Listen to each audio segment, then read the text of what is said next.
Hey, thanks for joining me today. I'm Jessica Roberts. I teach film and video here at Arlington High School, and we are going to talk about flipping your classroom.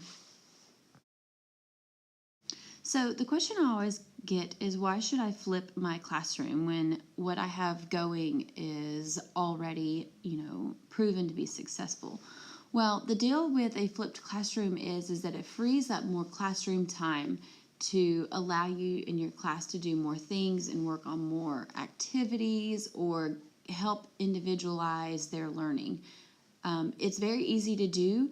I don't think people realize how easy it is to do, especially given now that we have Schoology and the iPads.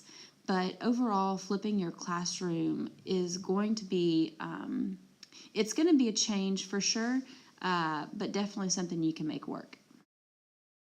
So the first thing we need to talk about is what is a traditional classroom typically, and then what is a flipped classroom. So your traditional classroom is the teacher instructs at the board, the students take notes, the students follow guided instruction, maybe the teacher gives an assessment, a test, a quiz, a formative assessment, and then you assign the students homework. Well, in a flipped classroom, you can still do the same thing. In the flipped classroom setting, you actually are instructing the students at home. You can do a video, podcast, you can give them a book, you can give them a website to look at, you can give them someone else's video that's already been made. Don't reinvent the wheel on some of those things. So you give them for that as homework, and that's their notes, and they're responsible for taking notes on that. And then when they come into class, they've already done the grunt work, and you can work on deeper understanding of concepts, do application of knowledge, do an assessment, do activities, do the homework you would have assigned in class, and that way you can walk around and help the students. So everyone's flipped classroom looks different, but the easiest is to do videos of yourself and your notes. So the easiest thing that you can do and the resources you can use is you can make a video on your iPad using iMovie and screenshot your notes and easily upload that to Schoology. And that's what I did here. And I did this at 7 a.m. on presentation day. So it can be done quickly if you want it to. I use a program called Edpuzzle. Edpuzzle is phenomenal in tracking your students, so you can actually see who's watched it and see who hasn't. Another perk of Edpuzzle is that you can actually embed questions, like little quizzes inside your video to make sure the students are watching. And I find that very useful for reinforcing important concepts. And then, of course, don't forget about resources such as Khan Academy or YouTube or LearnZillion, resources that are already made about your subject. And you can just assign the students a link or a QR code or something of that means where they can click on it and watch it, and it's already pre-made. So if you're like me, I wasn't really, full in flipped classroom. I wanted to start in the classroom to see how much we could actually gain from the video, and that is called blended classroom.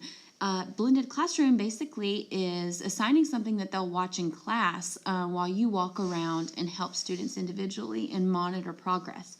And so I did that for the first week or so to see how much students could retain from my notes. And actually, surprisingly, a lot. Students can retain a lot from a 5-minute video, more than you would expect. Because think about it, that's the world we live in now, where students are constantly watching stuff on their phone anyways, and so this appeals to their learning style.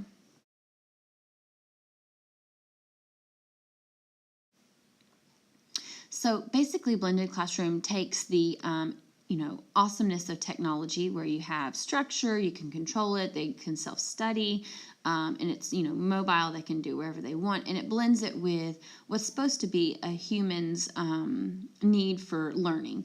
And so they have to give themselves motivation, they have to give themselves personalization, they have to, really work on disciplining themselves to actually watch the video and retain knowledge.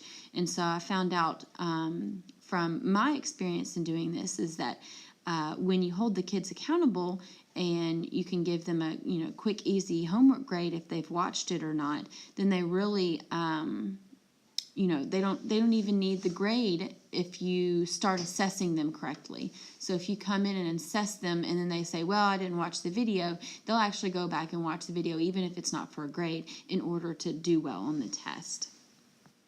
So I found this, and this is an example of what you can do in the classroom if you wanted to implement a blended learning situation.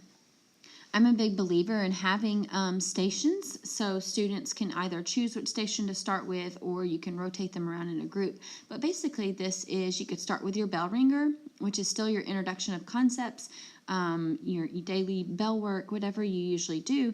And then you can have students set up in stations where at station 1, maybe they do your blended classroom and they watch the video. Station 2, maybe they're working with partners on doing this. And then station 3, maybe they're working on homework.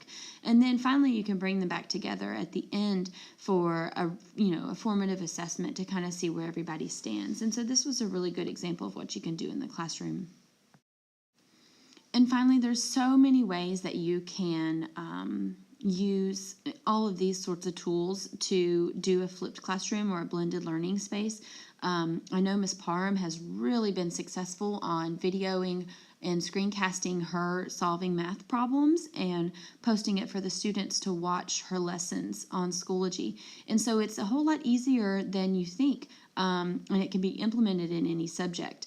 The only thing, it does take a little time on the teacher's end, but not much, maybe an hour to do a lesson. That's not terrible if you've already got your PowerPoints uploaded.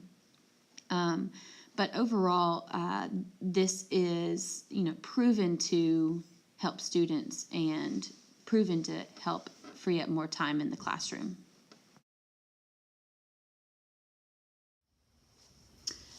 Thank you so much for learning with me today, and I hope you have a great rest of the day.